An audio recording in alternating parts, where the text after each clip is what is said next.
하나님의 말씀 보겠습니다. 하박국서 2장 4절 하반절 보겠습니다. 다 같이 읽겠습니다. 의인은 그의 믿음으로 말미암아 살리라. 아멘. 다시 한번. 의인은 그의 믿음으로 말미암아 살리라. 아멘. 드디어 2025년 첫 주일 예배를 드리고 있습니다. 주님께서 우리에게 2025년 한 해를 선물로 주셨습니다. 주님의 자녀로서 우리가 주님을 기쁘시게 하면서 또 우리 인생 가운데는 아름다운 한 해가 되어야 합니다.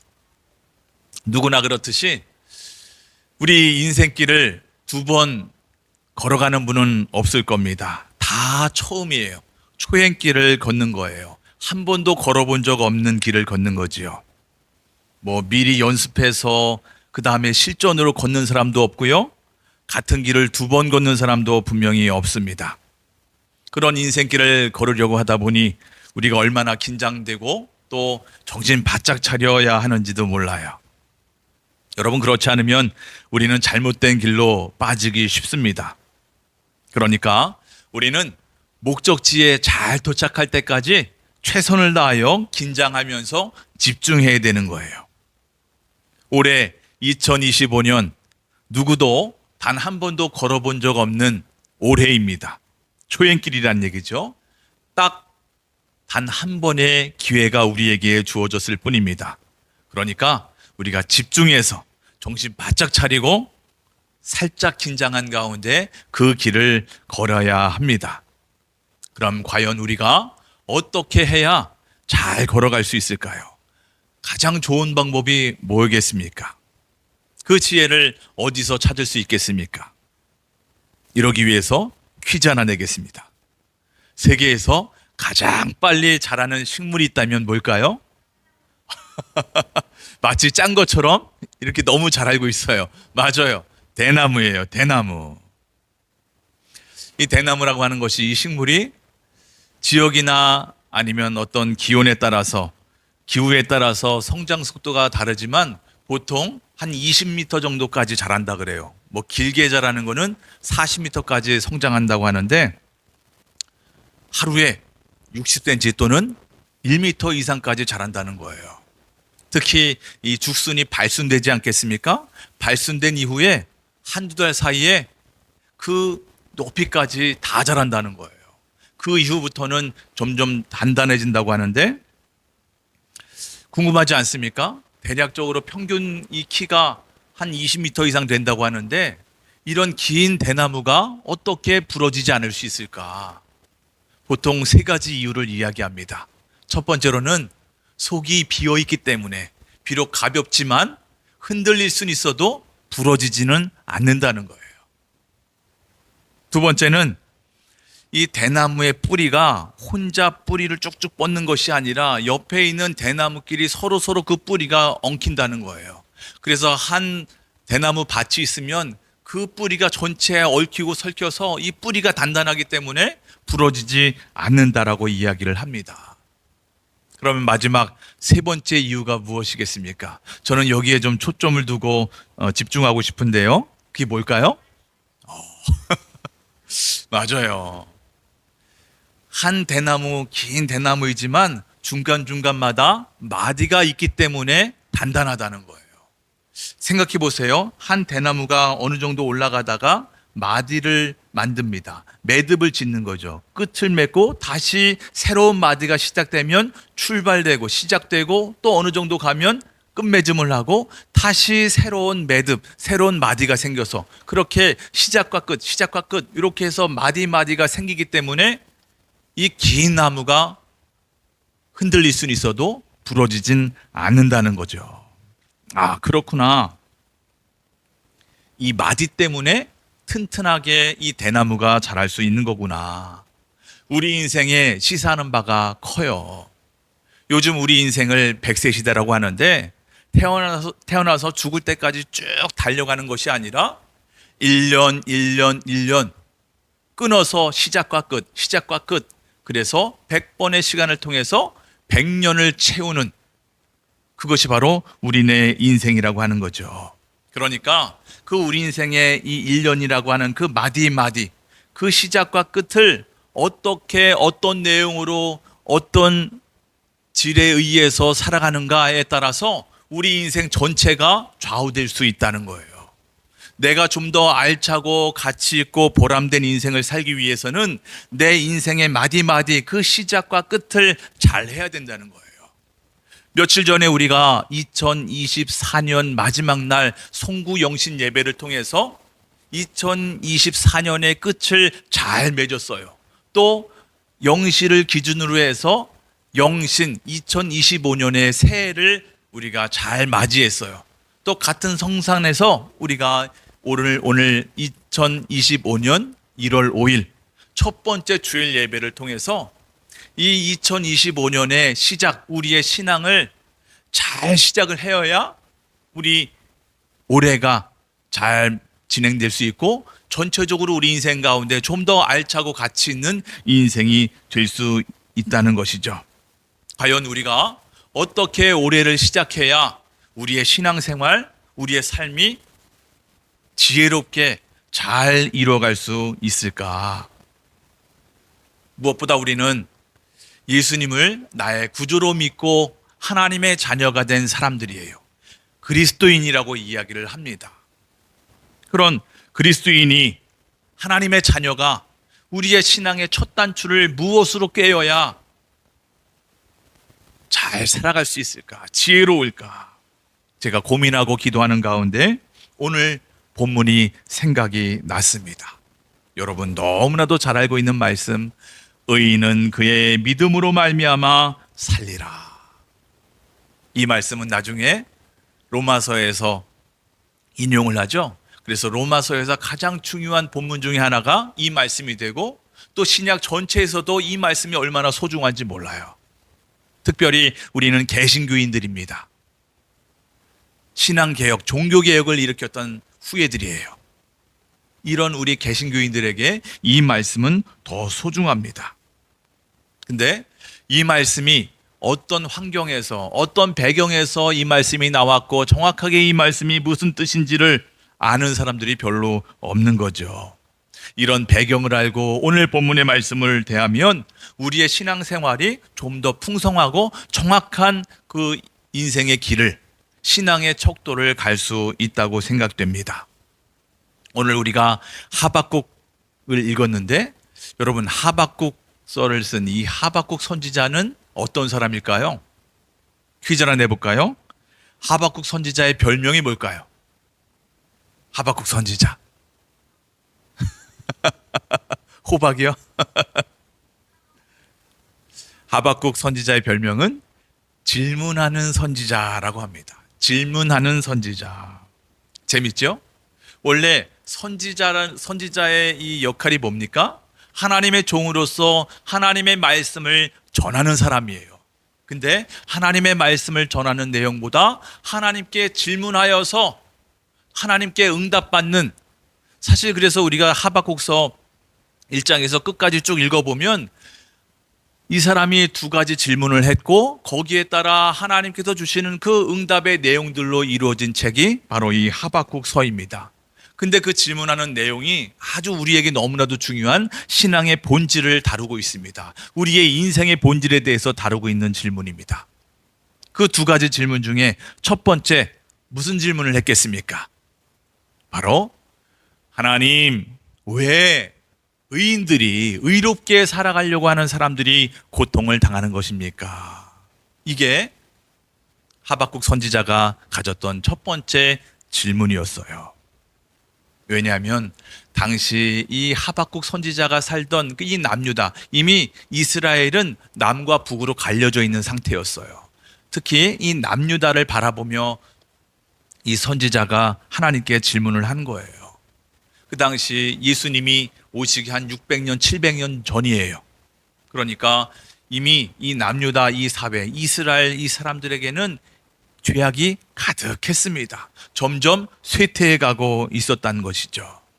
그럼에도 이 사람은 그래도 하나님의 종 선지자잖아요. 나름대로 의롭게 살려고 몸부림쳤는데 점점 한계에 부딪히게 되는 거죠. 그래서 하나님께 소리치며 질문하지 않을 수 없었습니다. 하나님은 정말 의로우신 하나님 아니십니까? 그러면 그 의로우신 하나님의 자녀들, 주의 백성들, 이 남유다 이 백성들이 악하게 사는 것을 왜 하나님은 내버려 두시는 겁니까? 저도 부족하지만 연약하지만 이렇게 의롭게 살아가려고 하는데 저까지 고통스럽습니다. 이렇게 질문을 했더니 하나님이 곧바로 응답을 하십니다. 선지자야, 하박국아, 걱정하지 마라. 걱정하지 마. 내가 지금 내 백성들이지만 죄악이 가득한 거 알고 있어. 때가 되면 바벨론이라고 하는 나라를 통해서 내가 심판할 거야. 징계할 거다. 라고 곧바로 하나님이 응답을 주십니다. 어떻습니까? 기도를 했는데, 질문했는데 곧바로 응답이 오니까 하박국이 기분 좋았겠죠? 아니요.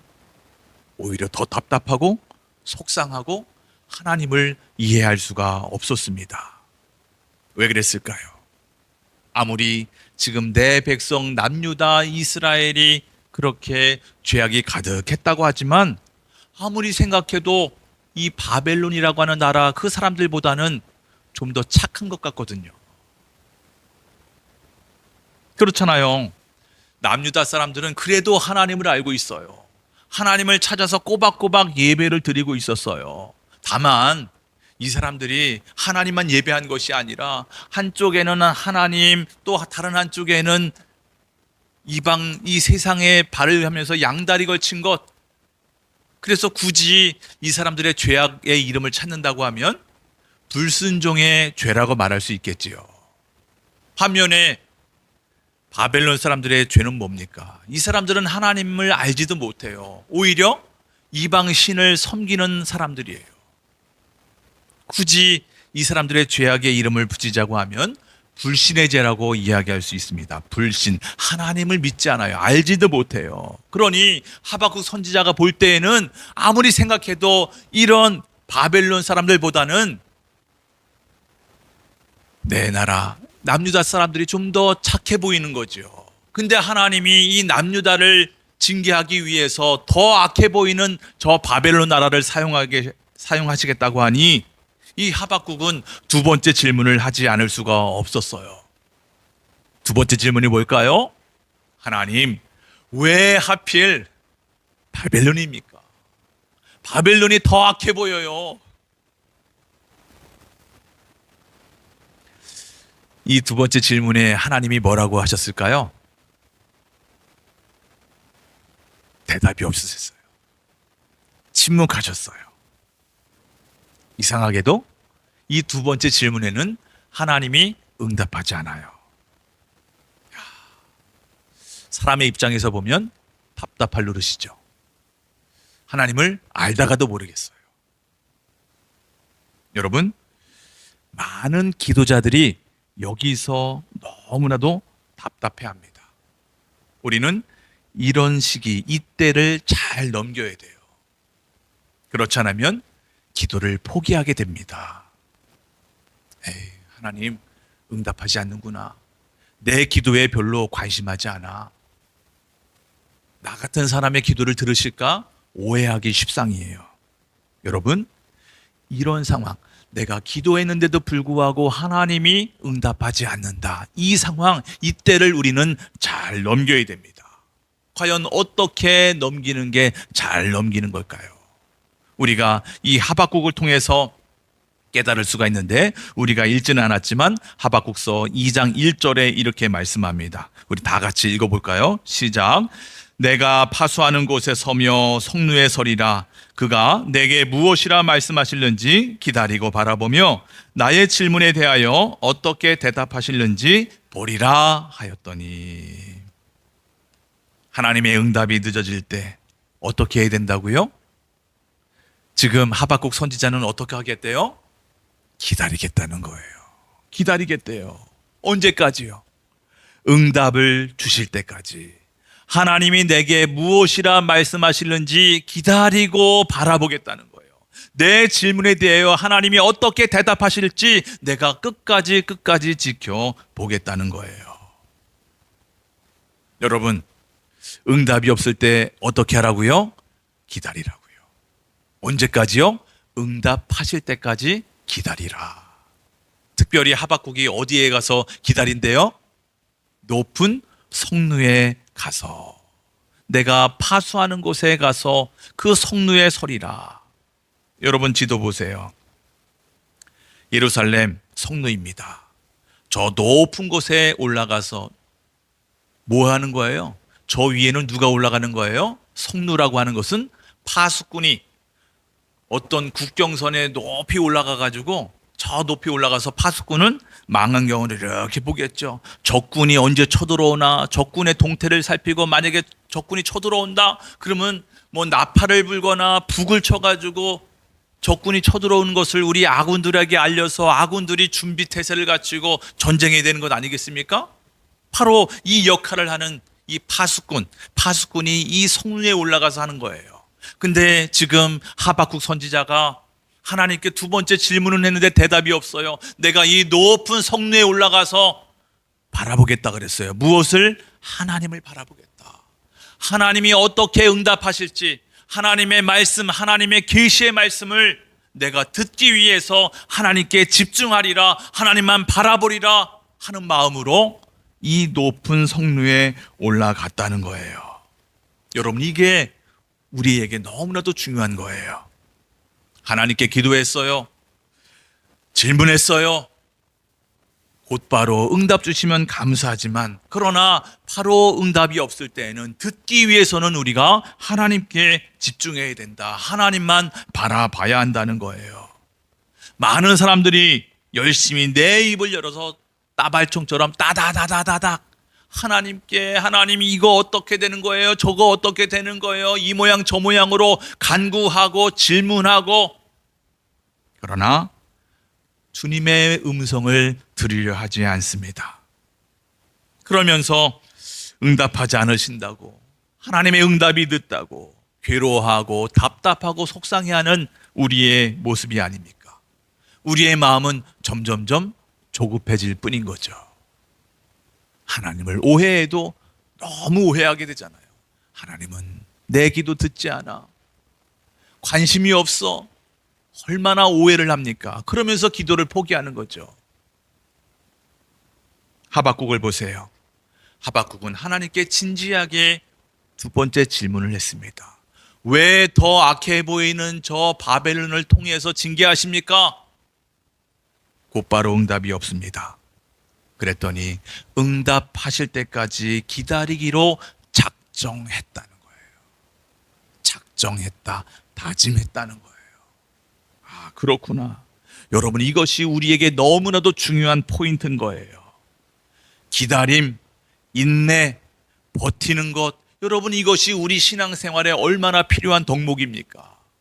사실 많은 부분, 우리의 신앙의 대부분은 아마도 기다림이다, 인내라고 말할 수도 있을 겁니다. 하박국이 얼마나 기다렸을까? 드디어 하나님께서 그에게 응답을 해주십니다. 응답의 내용이 아주 길어요. 우리는 2장에 한 절도 안 읽었는데 2장 전체를 통해서 하나님께서 말씀해 주십니다. 주요 응답 내용은 두 가지였는데, 하나는 뭐냐면, 그래, 네가 말한 대로 그 바벨론 내가 때가 되면 징계할 거야, 심판할 거야, 걱정하지 마라. 두 번째로는 이렇게 바벨론을 통해서 내 사랑하는 이 남유다를 징계할 거니까, 또 결국 전쟁을 통해서 바벨론 나라를 통해서 이 남유다가 짓밟게 되니까 많은 사람들이 오해를 하는 거죠. 저 하나님이 능력이 없어서 이스라엘 사람들이 고통을 당하는 거구나, 전쟁에 졌구나, 이런 말을 할 거 아니겠습니까? 이웃 나라들이. 그러면 하나님의 자존심은 땅바닥에 떨어진 거예요. 그 땅바닥에 떨어진 내 영광, 하나님의 영광을 주님께서 회복할 거라는 거예요. 이것이 주요 내용인데, 이 주요 내용을 말씀하시기 전에 바로 오늘 우리에게 주신 말씀, 과연 하나님이 기뻐하시는 우리 사람의 본연의 모습이 어떤 모습인지, 무엇인지를 우리에게 알려주십니다. 그 핵심 구절이 바로 오늘 우리가 읽은 본문이고, 하나님이 기뻐하시는 사람은 어떤 모습인가? 바로 믿음으로 사는 사람. 오직 의인은 그의 믿음으로 말미암아 살리라. 우리 하나님은 믿음으로 사는 사람을 기뻐하시는구나. 하나님이 하나님의 자녀에게 원하시는 것은 믿음이구나. 믿음이구나. 너무 시시합니까? 시시해요? 하나님이 나에게 과연 2025년 한 해를 주셨는데, 이 2025년도라고 하는 이 마디, 이 첫 시작을 무엇으로 시작할까? 하나님이 나에게 믿음을 원하시는구나. 엄청 큰 건 줄 알았더니 이 믿음 너무나도 당연한 것 아닌가? 여러분, 그렇지 않습니다. 여러분, 이 믿음이라고 하는 것이 히브리어로 에무나라고 하는 말인데, 그 뜻은 버틴다는 말이에요. 견딘다는 말입니다. 믿음이란 뭐예요? 버티는 거다. 끝까지 인내하는 거예요. 끝까지 기다리는 거예요. 하나님을 기다리는 사람, 버티는 사람, 그게 바로 믿음이고, 그 믿음을 가지고 있는 사람을 하나님이 원하시고 기뻐하신다는 거예요. 자, 보세요. 우리가 하나님의 자녀로서 믿음을 가지고 있는 사람, 이것을 하나님이 기뻐하시는데, 그 믿음은 인내하는 것, 버티는 거라는 거예요. 내가 버틸 수 있는 원동력이 뭘까요? 내가 버틸 수 있는 그 근거는 뭘까요? 이 믿음의 근거, 내가 버틸 수 있는 그 근거가 뭘까요? 간단해요. 하나님의 신실하심입니다. 하나님의 신실하심. 언제나 변치 않는 하나님, 언제나 거기 계신 하나님, 언제나 동일한 말씀을 하시는 그 하나님이시기에 우리가 그분을 믿고 신뢰할 수 있는 거예요. 믿고 버틸 수 있는 겁니다. 믿고 인내할 수 있는 겁니다. 이사야 26장 4절에서도 이렇게 말씀합니다. 다 같이 읽어보겠습니다. 너희는 여호와를 영원히 신뢰하라. 주 여호와는 영원한 반석이시다. 우리가 하나님을 신뢰할 수 있는 이유가 뭐라고요? 하나님은 영원한 반석이기 때문이라는 거예요. 생각해 보세요. 우리 하나님의 마음이 호떡 뒤집듯 갈팡질팡하신다. 아침에 하신 말씀과 저녁에 하신 말씀이 다르다라고 생각하면 그 하나님을 어찌 믿을 수 있겠습니까? 하나님이 기분에 따라서 즉흥적으로 이 말씀하셨다가 저 말씀하셨다가 중구난방 말씀하시면 내가 그 하나님을 어찌 신뢰할 수 있겠습니까? 우리 하나님은 언제나 그 자리에 계시고, 언제나 동일하신 말씀을 하시고, 같은 말씀을 하시고, 한결같은 분이시기에 우리가 그 하나님을 신뢰할 수 있는 겁니다. 히브리서 13장 8절에서 말씀합니다. 읽어봅니다. 예수 그리스도는 어제나 오늘이나 영원토록 동일하시니라. 아멘. 너무나 소중한 말씀이에요. 이 말씀은 두 가지로 우리가 해석할 수가 있어요. 우리 예수님 언제나 동일하시구나.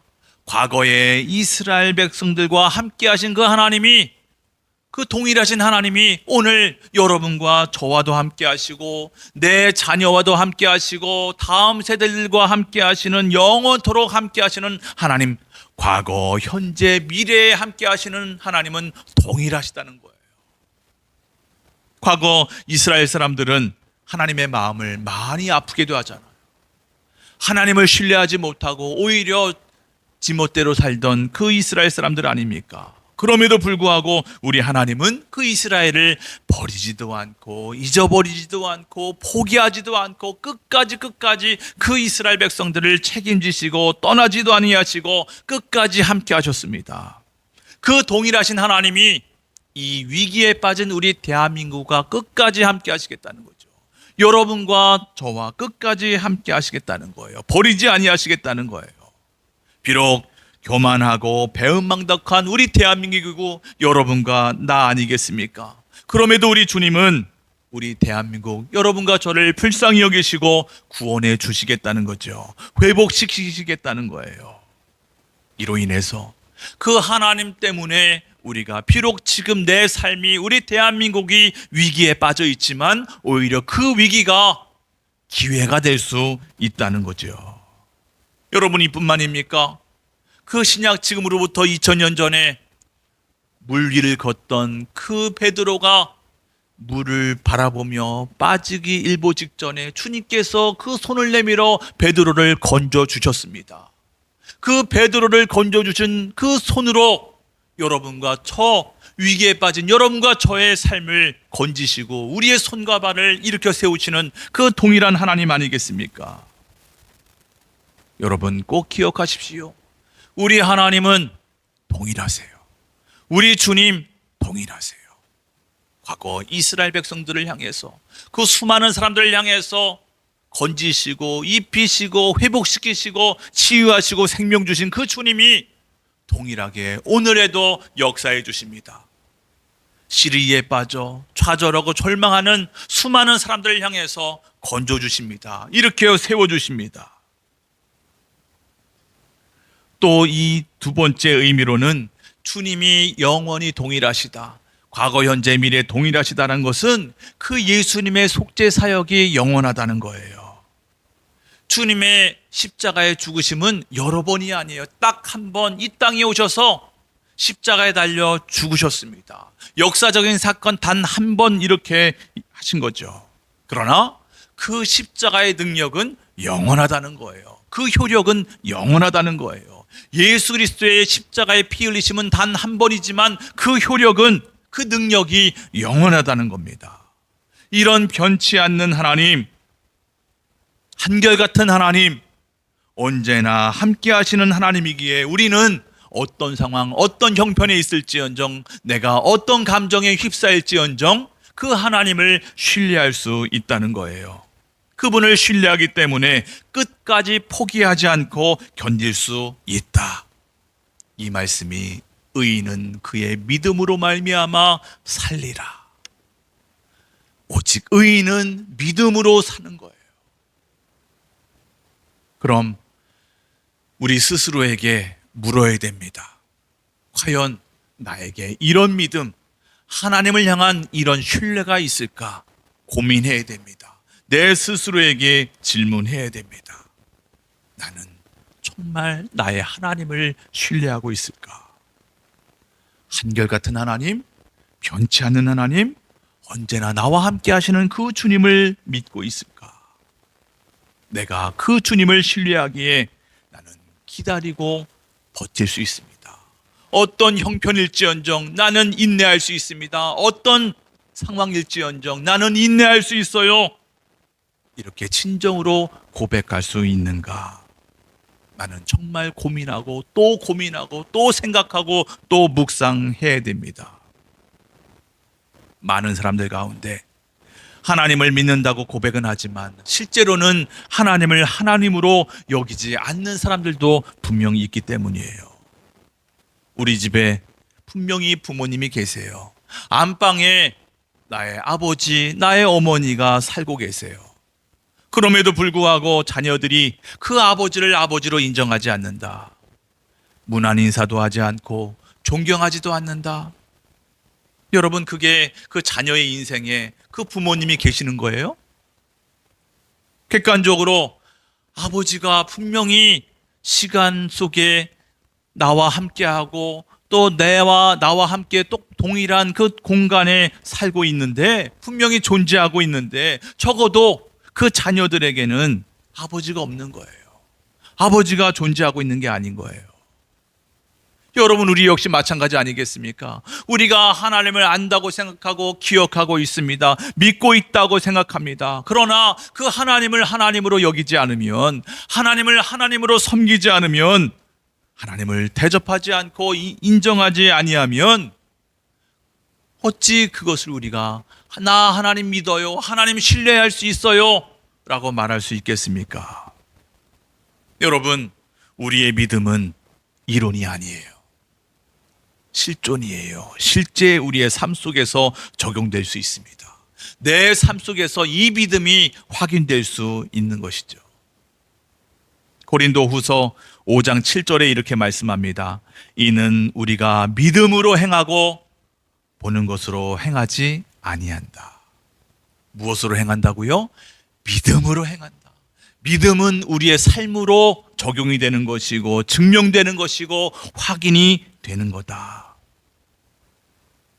이 말씀, 오늘 하박국을 통해서 우리에게 주신 말씀, 오직 의인은 믿음으로 말미암아 살리라. 여러분, 이 말씀이 나중에 히브리서 기자가 인용을 했어요.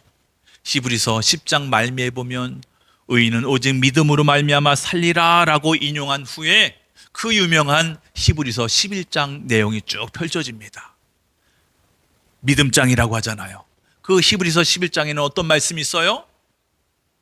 우리의 믿음의 선배들이 믿음을 가지고 이렇게 살았다는 거예요. 그 어려운 풍파와 상황과 환경이 있었지만 좌절할 수 있고 절망할 수 있는 엄청난 그런 사건과 사고가 있고 그 자신의 연약함이 있었지만 그럼에도 불구하고 믿음으로 아브라함은 이렇게 살았습니다. 믿음으로 이삭은 저렇게 살았습니다. 믿음으로 그 요셉, 모세는 이렇게 살았습니다 라고 증거하고 있다는 거예요. 하나님을 신뢰하기에, 하나님의 말씀을 믿기에 비록 만만치 않은 삶을 믿음으로 끝까지 버티며 살았다는 거예요. 얼마든지 인간적으로 생각해 보면 얼마든지 포기할 수 있어요. 도망갈 수 있어요. 회피하고 싶고 다 모든 것 제껴두고 싶지만 그럼에도 나의 아버지 되신 그 하나님을 사랑하기에, 그 아버지 되신 그 하나님을 신뢰하고 믿기에, 나의 죄를 위해서 십자가에 죽으시고 부활하신 그 예수 그리스도를 내가 친정 인정하고 고백하기에, 내 인생의 주인은 오직 예수 그리스도이십니다 인정하고 고백하기에, 뿐만 아니라 그렇게 나에게 생명 주신 그 주님이 내 안에 계시고 함께 하시고 현실이 어떨지라도 나와 끝까지 함께 하시며 나를 버리지 않고 떠나지 않고 잊지 않으시는, 포기하지 않으시는 그 하나님이 내 안에 계시기에 내가 그것을 인정하고 고백하고 믿기에 힘든 상황 속에서도 끝까지 버티며 살았습니다 라고 고백하는 그 내용들이 다 11장에 있어요. 주님만 바라보며 살았다는 거죠. 주님께 집중하며 살았다는 거죠. 의인은 믿음으로 말미암아 살리라. 여러분, 이 말씀이 얼마나 중요한지 하나님이 이렇게까지 말씀하시는 것을 봅니다. 읽지는 않았지만 2절의 말씀 이렇게 이야기합니다. 다 같이 읽어보겠습니다. 주님께서 나에게 말씀하셨다. 나에게 대답하셨다. 너는 이 묵시를 기록하여라. 판에 똑똑히 새겨서 누구든지 달려가면서도 읽을 수 있게 하여라.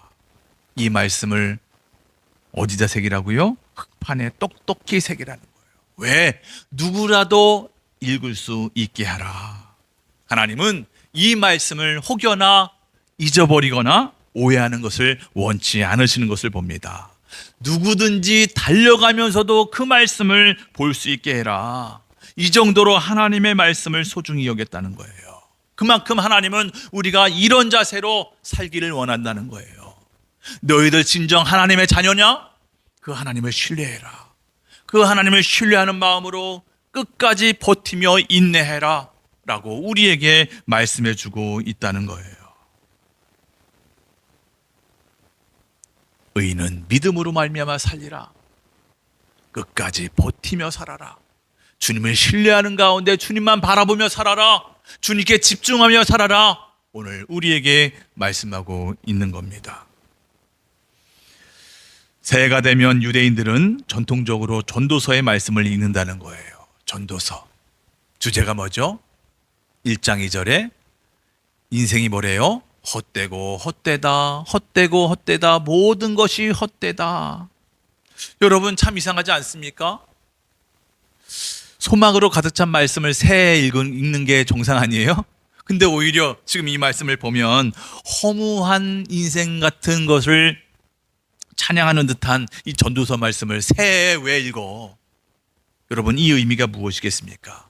이 허무한 듯한 세상에 눈길 주지 말고 너의 생명의 주님, 창조자 하나님께 주목하라는 거예요. 너희들의 시선이 세상에 있으면 안 된다. 오직 하나님께, 너희들에게 생명 주시고 너희들을 구원해 주시고 너희들을 역사하고 창조한 그 하나님께 집중되어야 한다는 거예요. 오직 의인은 그의 믿음으로 말미암아 살리라. 내 안에 계셔서 늘 나와 함께 하시고 선한 길로 인도하시는 그 주님을 끝까지 신뢰하면서 내 삶에 어떤 환경, 어떤 상황, 어떤 형편이든지 끝까지 인내하며 버티며 살아가시는 여러분과 제가 되길 주의 이름으로 축복합니다.